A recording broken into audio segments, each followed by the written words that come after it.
उत्तर प्रदेश के मुख्यमंत्री योगी आदित्यनाथ ने अयोध्या के कार सेवकपुरम में दीपोत्सव मिलन कार्यक्रम में भाग लेते हुए कहा कि पिछले 9 वर्षों में दीपोत्सव ने अयोध्या को नई वैश्विक पहचान दी है। उन्होंने लोगों से समाज में एकता बनाए रखने के विभाजनकारी तत्वों के प्रति सतर्क रहने और सामुदायिक भावना के साथ त्योहार मनाने का आह्वान किया। मुख्यमंत्री योगी आदित्यनाथ ने कहा, दीपोत्सव के माध्यम से अयोध्या का प्रकाश पूरी दुनिया तक फैल सकता है। हमें उत्साह और जोश के साथ काम करना है, लेकिन समाज और राष्ट्र के लिए विनाशकारी तत्वों के प्रति सतर्क भी रहना है। ये जिम्मेदारी अब राम जन्मभूमि आंदोलन और भव्य श्री राम मंदिर के उद्घाटन के बाद और बढ़ गई है। इस अवसर पर मुख्यमंत्री ने अयोध्या के स्वच्छता कार्यकर्ताओं के एक कॉलोनी का दौरा किया और वहां मिठाइयां वितरित की।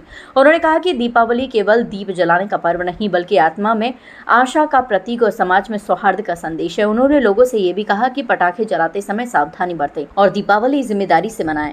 मुख्यमंत्री ने लिखा, दीपावली के अवसर पर मैं भी बहनों और भाइयों को शुभकामनाएं देता हूँ। ये पर्व सत्य की अटल विजय और सदाचार का प्रतीक है। भगवान श्री राम और माता जानकी की कृपा से सभी के घरों और दिलों में प्रकाश फैले। इस दौरान अयोध्या ने गिनीज वर्ल्ड रिकॉर्ड में भी अपनी पहचान बनाई। सरयू नदी के किनारे 26 लाख से अधिक दियों को जलाकर सबसे बड़ी सरयू आरती का आयोजन किया गया। इस कार्यक्रम में उत्तर प्रदेश पर्यटन विभाग और अयोध्या जिला प्रशासन ने सहयोग किया। दियों को सही तरीके से गिनने और गिनीज वर्ल्ड रिकॉर्ड में दर्ज कराने के लिए 30,000 से अधिक स्वयंसेवकों ने भाग लिया।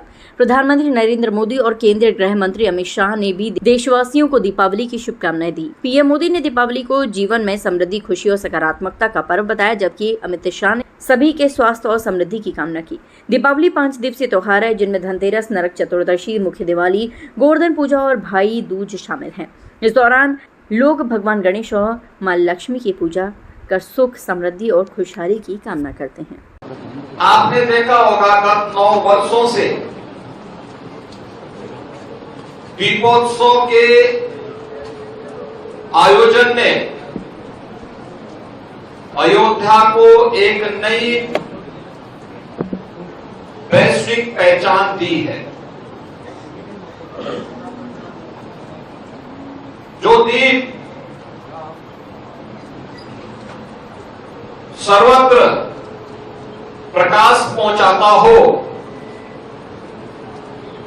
वह दीप अयोध्या के प्रकाश को भी दुनिया तक पहुंचाने में सहायक हो सकता है। यह अयोध्या ने दीपोत्सव के माध्यम से करके दिखाया है।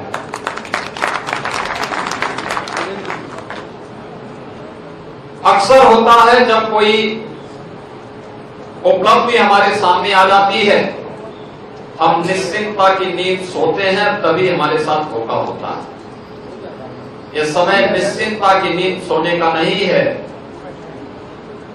उत्साह और उमंग के साथ साथ सतर्कता पूर्वक समाज तोड़क और राष्ट्र तोड़क तत्वों से सावधान रहते हुए श्री राम जन्मभूमि आंदोलन के दौरान और आज अयोध्या धाम में प्रभु श्री राम के भव्य मंदिर निर्माण और रामलला के विराजमान होने के उपरांत हमारा यह दायित्व और भी ज्यादा बढ़ गया है। हमें समाज के एक तबके को जोड़ना होगा। आज प्रातःकालीन सत्र में मुझे यहां आने में लगभग आधे घंटे विलंब हुआ है। मैं इसके लिए आप सबसे क्षमा प्रार्थी हूं, लेकिन मेरा यह मानना है कि पर्व और त्योहार का उत्साह तभी है और इसके पीछे का उद्देश्य तभी पूरा होता है जब हम अपनी खुशी के साथ समाज के हर तबके को, समाज के अंतिम पायदान पर बैठे हुए व्यक्ति को भी गले लगाकर के इस खुशी के साथ जोड़ सके। मुझे प्रातःकालीन सत्र में जब मैं श्री हनुमान गढ़ी और श्री राम जन्मभूमि दर्शन करने के उपरांत जब आगे बढ़ा तो मुझे सफाई कर्मियों की, जो अयोध्या धाम की स्वच्छता के नए मानक को गढ़ रहे हैं, उनकी बस्ती में जाकर के मिष्ठान वितरण का अवसर प्राप्त हुआ